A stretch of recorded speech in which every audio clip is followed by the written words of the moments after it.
processo eleitoral, aliás, que consagrou ontem Jair Bolsonaro como presidente da República, né, num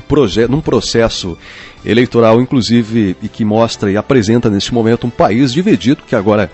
precisa ser pacificado, muito embora os ânimos para os militantes ainda estão muito acirrados. Jair Bolsonaro, um ex-capitão do Exército, um militar, que se elegeu ontem com 47 milhões de votos, e que fez uma votação extraordinariamente grande, principalmente em quase todos os municípios, os maiores municípios, os municípios médios, né, médio porte, com uma vantagem muito grande sobre o candidato do PT, o Fernando Haddad, que propunha um modelo diferente de política, sem negociar cargos, sem fazer acertos, e que vem de um partido, o PSL, um partido que historicamente é alinhado ao social-liberalismo, segue atualmente um conservadorismo, é liberal no âmbito econômico, um partido, inclusive, que tem uma ideologia bastante centrada, e muito embora muitos não o digam no espectro político como tal, mas é de fato um partido de centro-direita à extrema-direita, muito embora alguns dizem que é um partido de direita, e que ontem, no primeiro momento em que discursava a nação, já como presidente eleito, estava ele cercado de sua família com a Bíblia, a Constituição e uma biografia de Winston Churchill, um dos maiores líderes estadistas que o mundo já viu, e que apresenta uma perspectiva de mudanças para o país, muito embora o processo eleitoral foi muito agressivo e a campanha política foi muito mais baseada no ódio propriamente do que nas propostas. Muita gente, claro, votou nas propostas de um ou de outro candidato, mas a grande maioria seguiu, e a gente pôde observar isso nas redes sociais, o discurso do ódio. Voto no Jair porque não voto no PT, voto no PT porque não gosto do Jair, e neste momento o país precisa ser pacificado. Neste retrospecto todo, daqui a pouco estará comigo aqui o professor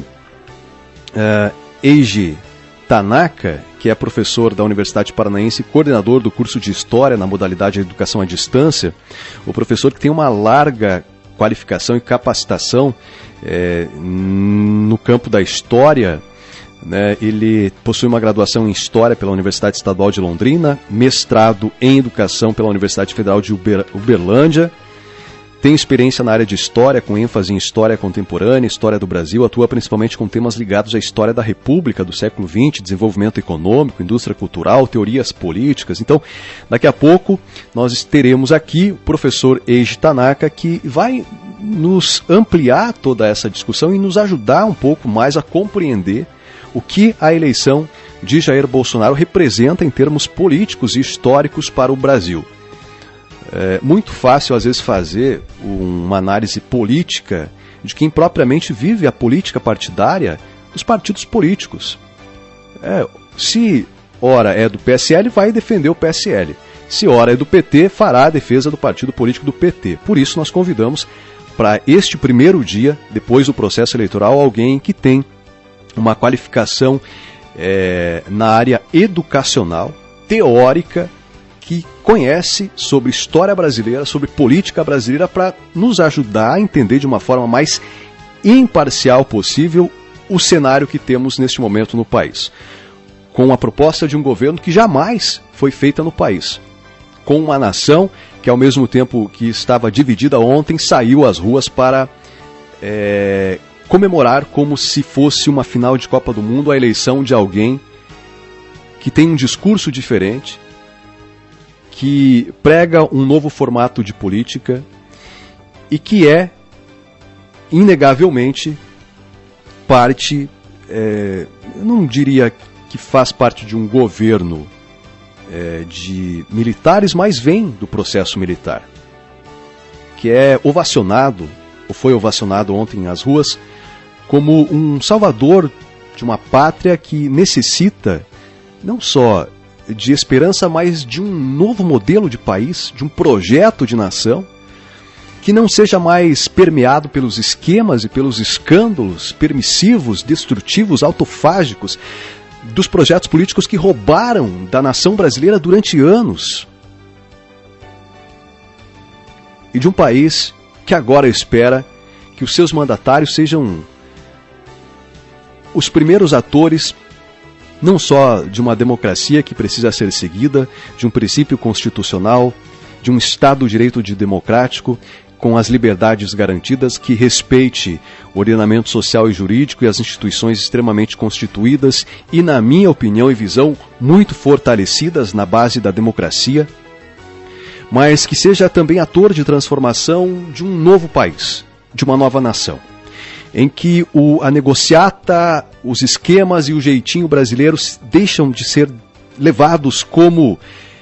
matérias-primas para o fazer político, que a base seja do cidadão, dos direitos democráticos, da Constituição e do bem das pessoas, porque a política é fazer o bem pelo próximo, é melhorar a vida das pessoas, dos pobres desta nação, é dar educação, é dar saúde, é dar segurança e dar principalmente a possibilidade de que as pessoas estejam dignas na sua condição de vida. Isto é um país democrático. Indiferente de que modelo lá esteja governando o país, se é o comunismo, se é o socialismo, se são os partidos de extrema direita, neoliberalismo por aí afora. Então, o que se espera agora é que esta nação brasileira, tão sofrida, tão desgastada e tão desacreditada em muitos momentos das propostas dos seus representantes e de uma política que, em muitos momentos, acabou se tornando principalmente neste segundo momento eleitoral, do segundo turno, do ódio. Mas que agora precisa ser um projeto de país de todos, num país pacificado, unificado, em torno de um só projeto. Me deixou muito, infelizmente, descontente ontem o que vi em alguns momentos. Não é hora de inflamar os discursos. Não é hora de chamar e convocar a militância para a rua. É hora de aceitar o processo eleitoral e os resultados das urnas. O maior juiz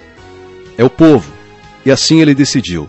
que o novo governo seja permeado de esperança e conquistas, e não só disso, mas que signifique uma mudança no panorama da história brasileira, política brasileira.